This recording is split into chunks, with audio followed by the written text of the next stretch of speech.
আমারে না কেটে গাছ কাটা যাবে না, আমারে আগে কাটতে হবে, তারপর গাছ কাটতে হবে। এর মানে কি? আমি কিন্তু একটা হুমকি দিছি যে এই এমপি কিন্তু আগের এমপির মতো না, ব্যালেন্স করে গাছ কাটা যাবে না। আমার এলাকায় গাছে হাত দিলেই এখন সমস্যা হবে। আমি যখন সংসদে বক্তব্য দেই তখন হচ্ছে গিয়ে দেখবেন একদম চেষ্টা করি শুদ্ধ ভাষায় কথা বলার, চেষ্টা করি তাদের একটা নিজস্ব একটা ল্যাঙ্গুয়েজ আছে, এই ল্যাঙ্গুয়েজে কথা বলার। এখন কি আমি সংসদে কথা বলতেছি? এখন সোশ্যাল মিডিয়ার জন্য একেবারে আপামর জন্য তার জন্য আমি কথা বলতেছি, যে লোকটা জীবনে স্কুলে যায় নাই তার জন্য কথা বলতেছি। তাদের ক্ষেত্রে আমার ল্যাঙ্গুয়েজ কিন্তু ভিন্ন। এটা এখন সমস্যা হচ্ছে কি, বাড়াইছে তো আঞ্চলিকভাবে আপনি দেখতেছেন 7 বাড়াইছে, সারা দেশে এটা সেন্ট্রালি সরকার থেকে এই সিদ্ধান্ত নিয়ে দেওয়া হয়েছে, যার কারণে আমরা পরিবর্তন করতে পারতেছি না। আমরা বারবার বলার চেষ্টা করছি যে কোনো জায়গায় কম কোনো জায়গায় বেশি এরকম করা যায় কিনা। এরা করছে কি সব এক। কারণ সরকার যখন একেবারে একক কোনো পলিসি করে তখন চাইলেই আমি অঞ্চলের নেতা হিসেবে তো বা ইউনো বা ওই এসিলেন্ট এরা পারে না, আপনি তো দাবি জানাইতে পারেন না দাবি জানাই। এরার আবার চিন্তাটা আরেক রকম। এরার চিন্তা হইলে আপনি চিন্তা করতেছেন যে এখানে পর্যটক আসবে, এরার কত হইলো পর্যটক যত কম আসে ভালো, কারণ প্রকৃতিটা নষ্ট হবে কম। এটা আসলে পর্যটকের জন্য না, এটা হচ্ছে গিয়ে রিসার্চ করার জন্য। এটা হচ্ছে গিয়ে এখানে মানুষ স্টুডেন্টরা আসবে, প্রকৃতির সাথে থাকবে। কিন্তু আপনি যেটা চিন্তা করতেছেন এটা হইলো গিয়ে যে 7 এটা হাজার হাজার পর্যটক আসবে, কারণ পর্যটক আসলে তো এলাকা নষ্টও হয়। তো এখন আমি চেষ্টা করতেছি যে ইনকামই তো দরকার, পর্যটক মানে তো ইনকামটা অন্যভাবে এদেরকে, যেমন সিএমসি কমিটির আমি শক্তিশালী করতেছি, এদেরকে বিভিন্ন ফান্ডের ব্যবস্থা করতেছি। একটা না একটা ওয়েতে তো এদেরকে আমি বিকল্প পথ দেখাইতে হবে। এই কারণেই তো আমি এমপি, এই কারণেই তো আমার এরা 1 লাখ ভোট বেশি দিয়ে আমারে পাশ করাইছে। আর এরা তো জানে যে ব্যারিস্টার সুমন, আমি তো বলছি যে আমেরিকান একটা প্রজেক্টের আন্ডারে এখন এই সিএমসি টিএমসি চলতেছে এইগুলা। আমি বলছি যে আমি যদি এরা যদি নাও থাকে তাহলে তোমাদের একজন এমপি আছে, ব্যারিস্টার সুমন আছে, সে শেষ পর্যন্ত ওই আমেরিকানরা যা দিছে তার চেয়ে বেশি তোমাদেরকে দিবে, কম দিবে না। এটা আমি চেষ্টা করি, যদি পারি চেষ্টা করে পারবো, কারণ এত বড় ইনভেস্টমেন্ট সরকার ওই জায়গায় করবে না। আমি তো এটা যেটা করতেছি এটা একেবারে ব্যক্তিগত ফান্ড থেকে আমার করতেছি, কারণ এখানে এইরকম বরাদ্দই নাই।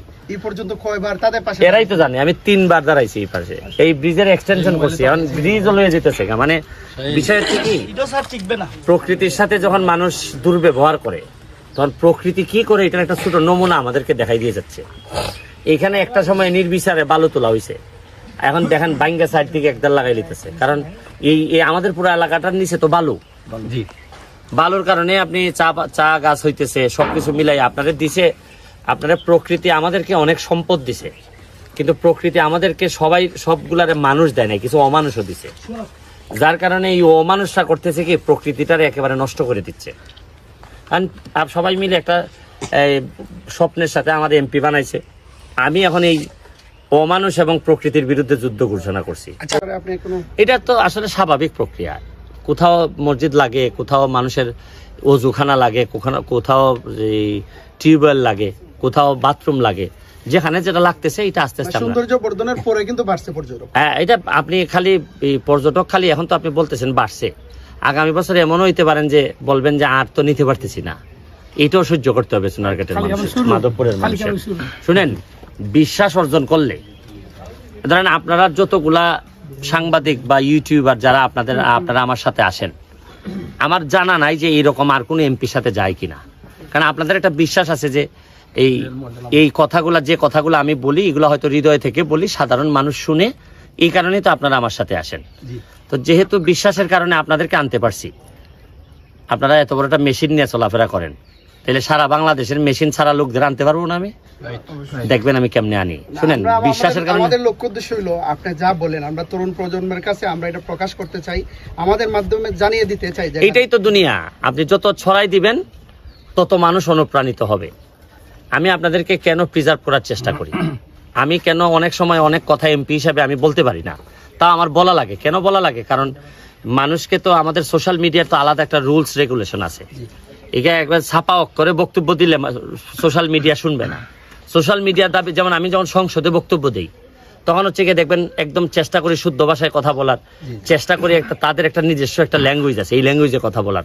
এখন কি আমি সংসদে কথা বলতেছি?